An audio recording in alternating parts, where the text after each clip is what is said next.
Assalamualaikum warahmatullahi wabarakatuh. Hamdan wa syukran lillah, salatan wa salaman ala rasulillah wa ala alihi wa ashabihi wa man tabi'ah wa man wala.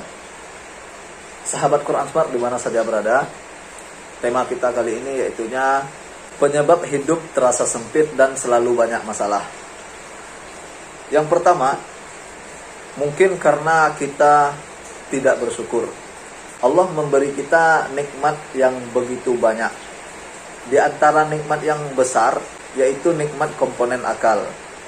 Komponen akal yaitu mata, telinga, penglihatan, pendengaran, dan juga akal pikiran dan hati nurani. Yang mensyukuri nikmat komponen akal ini sangat sedikit sekali. Dalam surat Sajadah, surat yang ke-32 ayat 9. Tsumma sawwahu wa nafakha fihi min ruhihi wa ja'ala lakumus sam'a wal absara wal af'idah. Qalilan ma tashkurun. Kemudian dia menyempurnakan ciptaan bentuknya, kemudian dia meniupkan roh ciptaannya ke dalam tubuhnya, dan dia jadikan pendengaran, penglihatan, dan hati untukmu. Tapi sedikit sekali kamu bersyukur. Bagaimana cara mensyukuri nikmat komponen akal ini? Cara mensyukurinya yaitu dengan menggunakannya untuk ayat-ayat Allah. Gunakan penglihatan mata kita untuk membaca ayat-ayat Allah. Gunakan pendengaran telinga kita untuk mendengar ayat-ayat Allah. Gunakan hati nurani dan akal pikiran kita untuk memahami ayat-ayat Allah. Sesuai dengan surat Al-A'raf ayat 179. Walaqad dzara'na li jahannama katsiran minal jinni wal ins. Dan sungguh kami akan mengisi penuh neraka jahanam banyak dari kalangan jin dan manusia. Lahum qulubun la yafqahuna biha. Mereka punya hati tapi tidak digunakan untuk memahami ayat-ayat Allah. Walahum a'yunul la yubsiruna biha. Mereka punya mata tapi tidak digunakan untuk melihat ayat-ayat Allah, tanda-tanda kebesaran Allah. Walahum adhanul la yasma'una biha. Mereka punya telinga tapi tidak digunakan untuk mendengar ayat-ayat Allah. Ulaika kal an'ami bal hum adhall. Mereka itu lebih parah daripada binatang. Wa ulaika humul ghafilun. Dan mereka itulah orang-orang yang lalai atau lengah.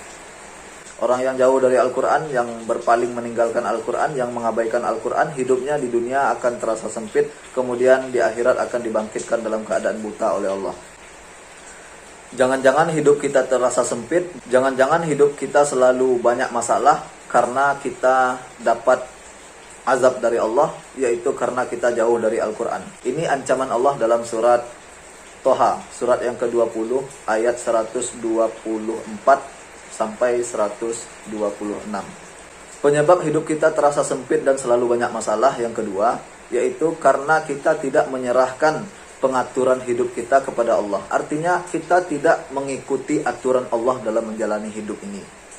Allah sudah menurunkan aturan, petunjuk untuk menata hidup kita, tapi kita tidak memakai itu. Maka hidup kita selalu banyak masalah. Dalam surat Al-Anfal, surat yang ke-8, ayat 24, Allah berfirman, Ya ayyuhalladzina amanu stajibu lillah walir rasuli idza da'akum lima yuhyikum. Wahai orang-orang yang beriman, penuhilah seruan Allah dan Rasulnya yang menyeru kamu kepada sesuatu yang membuat kehidupanmu menjadi lebih hidup. Wa'lamu annallaha yahulu bainal mar'i wa qalbih. Ketahuilah bahwa sesungguhnya Allah memberi batasan antara seseorang dengan hatinya. Wa annahu ilaihi tuhsyarun. Dan sesungguhnya kepadanya lah kamu akan dikembalikan. Jadi Allah menurunkan petunjuk, Allah menurunkan hidayah Al-Quran, pedoman hidup adalah ingin menjadikan hidup kita itu menjadi lebih hidup. Tapi kebanyakan manusia itu tidak bersyukur diberi akal oleh Allah. Diberi akal tapi tidak dipakai. Diberi petunjuk tapi tidak dipakai. Diberi nikmat dan tidak bersyukur. Itulah mengapa banyak manusia yang hidupnya bermasalah. Karena tidak bersyukur. Karena tidak ikut petunjuk Allah. Fa'tabiru ya ulil absar la'allakum turhamun. Demikian, wassalamualaikum warahmatullahi wabarakatuh.